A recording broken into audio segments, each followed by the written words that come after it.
Welcome, llama lovers. I'm Tomi Llama. Thank you for joining me for this video on the Don't Poke the Bear part of the Grow Yourself section of the superpower system. If you're here, you've already discovered your superpower, completed the superpower model, and started using your values to have a more fulfilling and enjoyable life aligned with the deepest parts of who you are. And that's so exciting for me. And so today we want to talk about Don't Poke the Bear. Now, wherever could we get a name like that? Well, Don't Poke the Bear is called that because it's a compilation of things that I discovered about communication. And this started back in my PhD program in 2002. I was in class with some really remarkable people. One particular lady was head of GM University, General Motors University, Dr. Jones. And we had something happen in class one day where some people didn't do what they were supposed to do, and I allowed my disappointment to drive myself. And I said some things that weren't deeply caring the way I like to have conversations now. And after this exchange, Dr. Jones walked up to me and said, "You know, Tomi, you don't have to poke a bear in the eye with a sharp stick to get its attention." Ouch! Is that what communicating with me is like? Wow. And then shortly after that, we did a communications profile called I think it's the Tosca Communications Profile. And if you're really good at communications, after you took the assessment and scored yourself, your scores should have been in a wheel. I joked, my wheel would not roll. There was no way that that wheel was going to go anywhere. And I realized that, wow, the way I communicate is really not that great. And I grew up in a family where if you were a doofus, we were just going to call you a doofus. And as I developed my leadership skills, I realized that there is an art to communicating. There is a way to speak into what's happening in an empowering and beautiful way. And I certainly didn't have that skill set. So I began developing this protocol called Don't Poke the Bear in honor of Dr. Jones.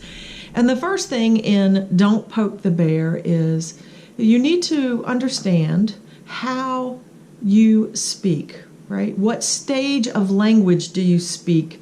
And there's a great book by Dave Logan and a few others called Tribal Leadership. And in it, he talks about tribes speak in particular ways. And he says there's 5 stages of language. And I'm going to read them to you so I don't forget. Stage 1, life sucks. Stage 2, my life sucks. Stage 3, I'm great. And inherent in that is you are not. Stage 4 is we're great. About 22% of organizations are at that stage. And roughly probably the same equivalent of individuals speak at that same level. Stage 5, life is great. Only 2% of organizations are at that stage. Probably only about 2% or 1% of the population as individuals are at that stage. So we have a communication problem in this country. We speak language that is not uplifting, not empowering.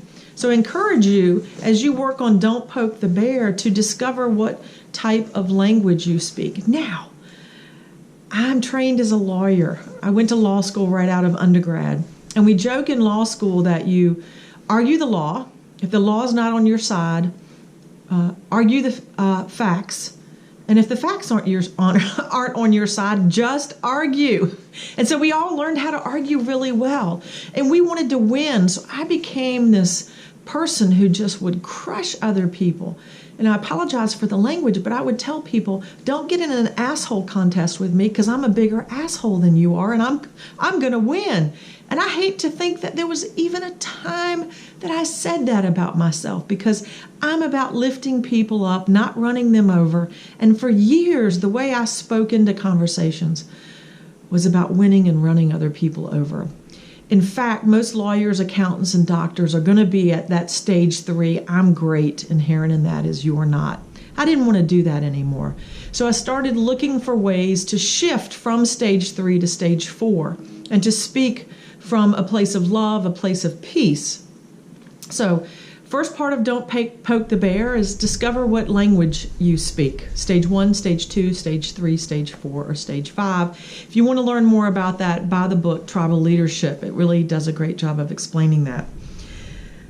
The second part of Don't Poke the Bear is a lot of times we enter a conversation and we're not listening. We're only hearing, so we're waiting for our turn to speak. And we're really not interested in what the other person says. One way I counter that and Don't Poke the Bear is to ask questions of the person you're talking with, right? Ask, I seem to be missing the point here. Can you explain what's behind that? One of my favorite questions is, can you tell me what's behind that? Can you tell me what's driving that? Other great questions are, when you're working with someone on a task, are we missing anything? Am I missing something? What are we pretending not to know? So the second part of Don't Poke the Bear is to find these deeper questions that will take you to a new place in the conversation instead of just listening to answer. You're listening to engage. The third part of Don't Poke the Bear is don't kill the messenger. How many times have we been told things by our children or by our significant other that really just rev us up and make us so angry, and we take it out on the person who's telling us what's happening instead of really stepping back and not killing the messenger? What you're trying to do is create a safe space for people to have conversation with you. And what does that look like? The way we developed this community in our family to have safe space is by playing a game at dinner on Friday nights called the No Retribution game. In the No Retribution game, at dinner, you could tell on yourself. You had 2 minutes or 3 minutes, tell on yourself whatever you did this week that made you feel guilty, bad, or sad about yourself, and there would be no retribution for it. And a lot of times we wound up laughing about it. But what this did was create space for our children to have these conversations with Jim and I, my husband Jim and I, without worrying about what's going to happen to us if we tell Mom and Dad we've done this. Well, nothing, because we love you and we'd rather talk about why did this happen and how do we prevent it in the future than bombarding our children with they're bad, they're wrong, they're awful, because that's not going to lead us to the best place. We're not going to have great outcomes with that. So the next part of Don't Poke the Bear is complain to the right person. I watch so many times where people complain to others about what's happening, and that other person has no power over this situation. We're just dumping on them. We used to call it a dump and run, right? You dump on this person, you throw all your emotions on them, you vomit all over them, and then you run away and let them sort it out. No doing that, right? We are responsible for our own parts and pieces of our conversation. So you want to complain to the right person because that person has power to change what's happening. Or maybe it allows a conversation to happen where you and the other person get a deeper respect for each other's processes and can honor those in new and powerful ways. So you want to complain to the right person. So let me recap those 4 parts of Don't Poke the Bear. Number 1, know the language that you speak. We're aiming for stages 4 and 5. Most of us are in 2 and 3. We want to expand our conversations by asking questions that take us to deeper places, that make it more meaningful. 3, we want to not kill the messenger, right? You want to create safe space so people can tell you. Because a lot of times the reason why people don't speak up is because they're afraid of your reaction, right? So don't kill the messenger. And then the last piece of Don't Poke the Bear is complain to the right person. We want to make sure we're complaining to the right people. Now, what if you do those wrong and you recognize it? Well, we have a cleanup process called the circle backs and the do-overs in the Don't Poke the Bear process. I can't tell you how many times I've said something and it led me and my husband or me and my children or me and my business partner to a place I didn't intend for us to go, an ugly place, a place where we're both anxious and angry and afraid. So I'll wait a little bit and then I'll circle back to that person and I'll say, listen, the way I said that it didn't happen. It didn't come out. I guess I was wound up with emotion, and so I'd like to circle back on that and have a do-over so we can start that conversation over so it happens the way that's empowering for both of us rather than us being angry. I've done circle backs and do-overs on conversations that are 10 or 15 years old. I can't explain to you the power that has in releasing you and the other person from the negative energy that occurred in that conversation. It's very beautiful.